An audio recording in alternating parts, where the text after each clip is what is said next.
Chapter 2. Welcome. Practically every muscle in Astra's body was vibrating with pure excitement. All of her 17 years waiting for this moment, and now she was actually here. And not even at strict, stinky, old, faunus discriminating Atlas, but beautiful, clean, mostly accepting Beacon. It already felt perfect, and Astra had to stand there for a moment, taking everything in. The weather was perfect, the air was perfect, even the trees were perfect, especially since there were actually trees. Greenery instead of Atlas's cold, gray, man-made stuff. It wasn't just at the school either. She'd been living in Vale for 2 months now and still hadn't gotten used to seeing trees on every street. A bush here and there, grass in various areas. Sure, most plants probably wouldn't survive in Atlas, but they surely could have benefited from planting some pines or something. Evergreen trees existed for a reason. She gasped as a shiny statue caught her eye and dragged her bags over to gaze at it in awe. She didn't know the man it depicted, but she knew it had stood here once before and had been destroyed during the fall of Beacon. But then it had been rebuilt, and now it was so clean and pretty. She squealed out loud and prayed that they'd make a statue of her someday. She'd surely do well enough here to deserve it. She'd even take a plaque of some kind, or maybe just her name scratched into a wall. Whatever it was, she'd leave her mark here for sure.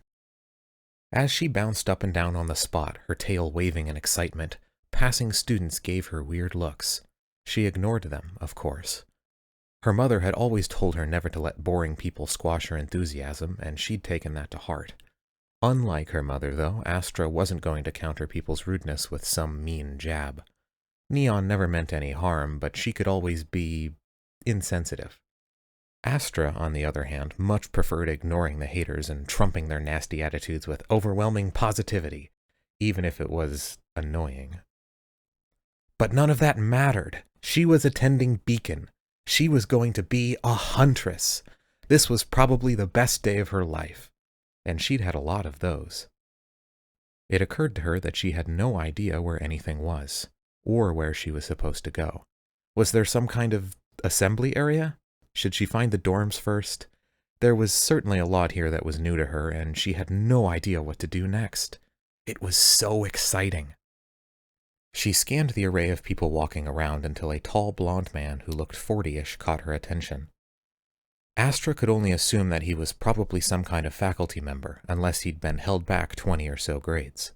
She dragged her bags over to him. "Yo!" she called. "Mr. Blonde, sir? Could I get some help?" The man turned to greet her with a friendly smile. "Sure thing. Guessing you need directions?" "Ooh, how'd you know?" The man chuckled. "I was just as confused my first day here. Just head that way and go inside for assembly." He nodded towards an entrance. "Main hall. It's where you'll be going for any assembly. You'll be shown where the dorms are afterwards, but all first years will be staying in the ballroom until teams are sorted." Astra grinned. "Neat. Thanks, dude." She turned around to start hauling the bags away, only for the man to add, "Oh, you can call me Jean, by the way." Astra dropped her bags and whipped back around with a long gasp. Holy shit! She darted up to look him full in the face, feeling like an idiot for not recognizing him sooner. "You're Jean Arc?" she gasped. "Leader of Team Juniper? One of the greatest teams to ever graduate any Huntsman Academy ever? You're a professor here?"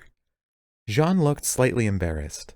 I wouldn't call us the greatest. All teams achieve greatness in different ways.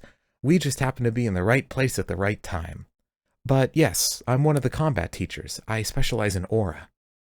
"I can't believe I didn't know that." Astra breathed in awe. She was in the presence of a literal legend, and she hadn't even noticed at first. Unbelievable. "Oh man, my mom says you were kind of a dork when she knew you, but I don't agree at all. You're just amazing." She started bouncing, her tail straight up in the air. Once again, people gave her strange looks, and, once again, Astra ignored them. Jean looked her up and down. "You're Astra Cat, right?" Astra gasped again. She didn't think her eyes could get any wider. "He knows who I am. You know who I am?" "I checked your files when you applied," Jean explained, "and you certainly resemble your mother." Wow! Was there anything he didn't know? "Well, I should get back to helping other students," Jean mentioned. "Assembly starts soon. You should get inside. Professor Goodwitch isn't known for her patience. Astra's tail shot up. Oh, right! She'd almost forgotten where she even was, somehow. Sorry for all the fangirling. I've just wanted to meet you and all the others for a really long time. Jean waved his hand. Don't worry about it. I'm not great at taking compliments, but they're nice to hear anyway. Astra picked her bags back up. Okay, well, bye. Thanks for the help. She turned and hauled her bags towards the main hall as excitement bubbled up inside her even more. She had enough energy building up inside her that she felt as if she could jump into the air and not come down again for several minutes.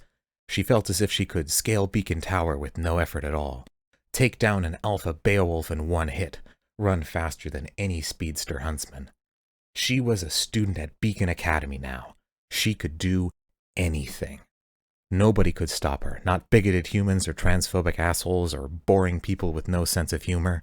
This was going to be amazing. This wasn't his first time seeing Beacon up close, but Cobalt found himself excited all the same. After all, his visits in the past had only been for a few hours and purely as visits. But now he was a student here. He'd get to do student things. Of course, he appeared perfectly casual to everyone else. It wasn't on purpose or anything. It was just how he was. Cool-headed on the outside, even if the inside of him threatened to boil over with joy, or anger, or sadness. Any strong emotions rarely showing to the world. Well, except for Luna. Due to her semblance, he'd always gotten along with her well. It was nice to have someone aside from his family who knew how he really felt at all times, and equally nice to be around someone who wouldn't make his life too crazy. But even though he looked cool for the most part, Cobalt still couldn't help but have a little bounce in his step as he and Luna unboarded from the airship. He hoped nobody noticed. Not because it would ruin his image, but because the last thing he needed on his first day was for someone to make any damned rabbit puns. As he and Luna approached the main hall, Coco was already just outside. She'd clearly waited for him, and he grinned as he hurried over to hug her, Luna following awkwardly behind. You excited? Coco asked, ruffling the hair between his rabbit ears. He is, Luna piped up quietly. He's been radiating it all morning. Ha, Coco chuckled. That's fair. I was too. Don't tell people. Cobalt smiled warmly. And ruin your chill image? Wouldn't dream of it, Mom. That's my boy.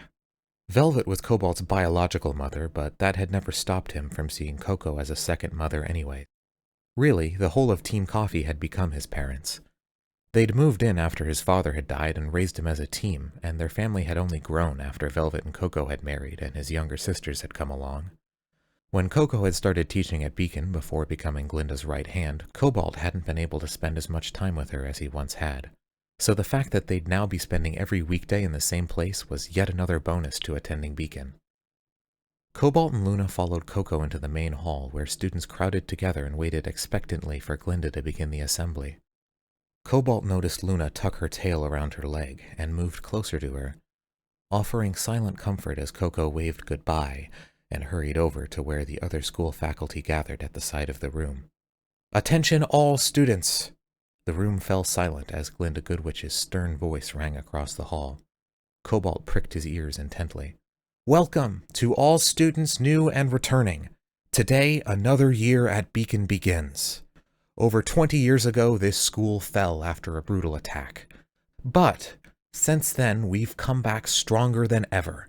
That is one of the core traits you need to succeed as a huntsman.